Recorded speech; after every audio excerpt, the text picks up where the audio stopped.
Sebanyak 7 polisi ditangkap imbas kasus kendaraan taktis atau rantis Brimob yang melindas pengemudi ojek online atau ojol hingga tewas di kawasan Pejompongan, Jakarta Pusat pada Kamis 28 Agustus malam.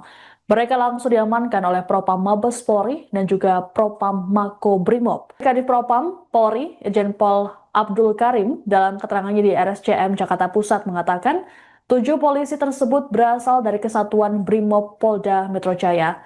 Meski begitu, Abdul belum memastikan peran dari masing-masing pelaku dan masih melakukan pendalaman.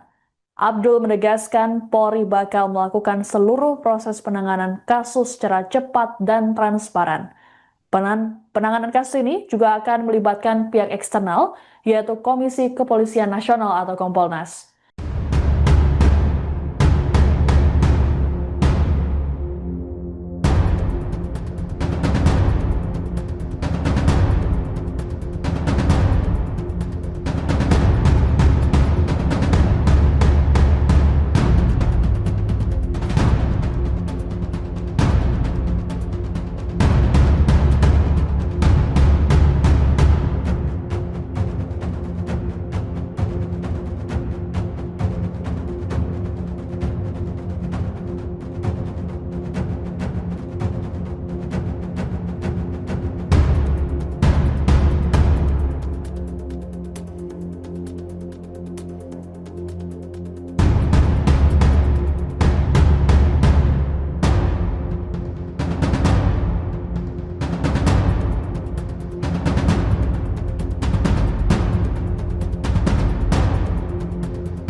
Download Tribun X sekarang, menghadirkan lokal menjadi Indonesia.